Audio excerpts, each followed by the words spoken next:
Hi everybody, my name is Jerry Piper. My wife and I live in Oklahoma City, and we've been here for 20 years. Originally, I'm from Southern Illinois and graduated from Eastern Illinois University, where I majored in art, 2D painting, and began my career while being a student. My professors saw my skill and capabilities, things of that nature, and they advised me to enter a competition at the Sydney Swope Museum in Terre Haute, Indiana.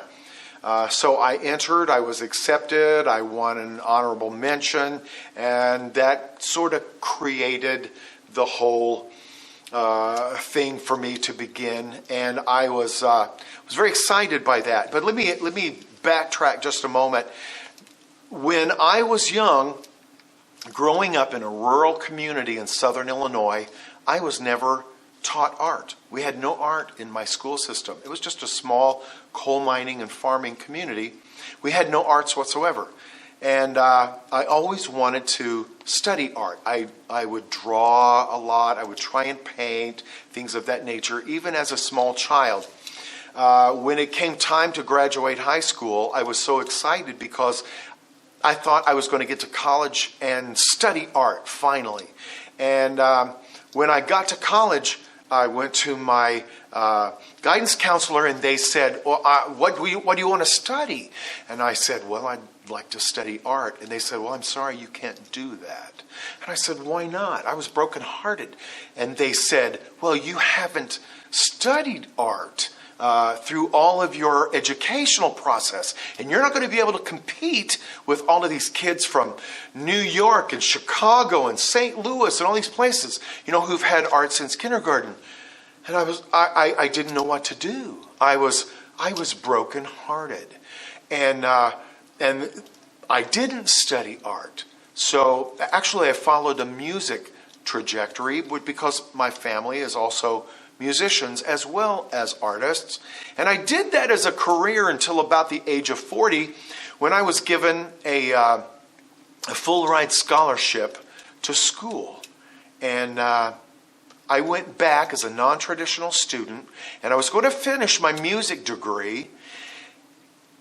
And I looked at my wife and I said, Lonnie, this is my chance. I'm going to ask them if I can study art. She said, go for it. So I did, and I walked in and I asked the guidance counselors, can I change my major from music to art? And they said, absolutely, you certainly may. Well, I was elated because 20 years after I graduated high school, here I was now getting to study art. But what was really cool was I got to study with some of the finest artists in the country. One whose name was Yu Ji, originally from Beijing. He was incarcerated in a communist prison camp for like 8 years, where he worked 12 hours a day breaking rocks. And it was all because his family was educated in the United States, and being Chinese, they didn't accept that during that reign of Mao Zedong. And so Yuji would break rocks for 12 hours a day with a sledgehammer, and then he would draw for 45 minutes. And his inspiration was astounding to me personally. And I loved studying with him. He's renowned worldwide. He studied in Paris and New York, and his students are exemplary in the art field internationally. So I had that opportunity, and I leaped at that chance to do this. And when I did, it seemed as though the world opened up to me, starting with my first exhibit at the Sydney Swope Museum in Terre Haute, Indiana. And shortly after my graduation, my wife and I moved, and I became accepted into my first gallery, where I got representation at the Edward Bernard Gallery in Cape Girardeau, Missouri, where they asked me, they said, Jerry, would you possibly create some contemporary abstract pieces for us. Well, I had only worked traditionally, representational oil painting, that kind of thing.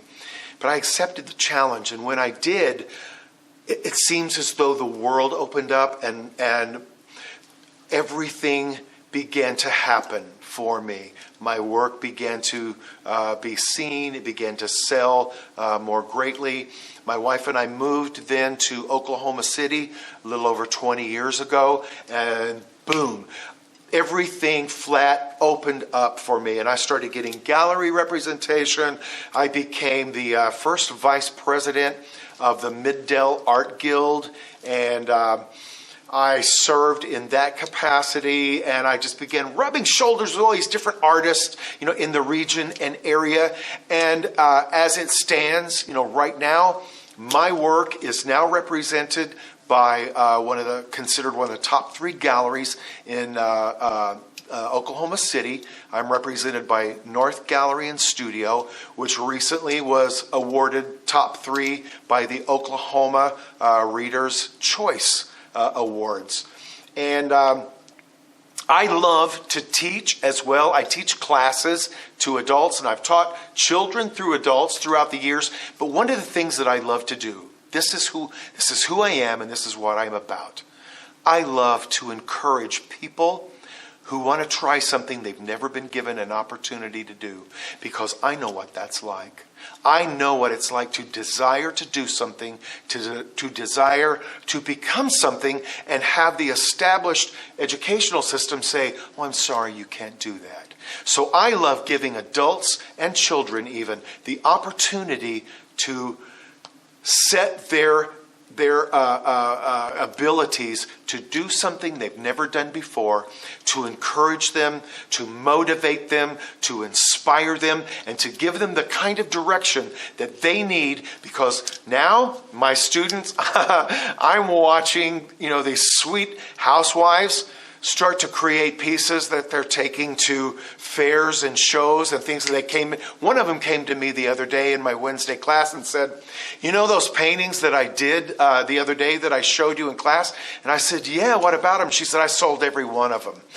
Like, fantastic.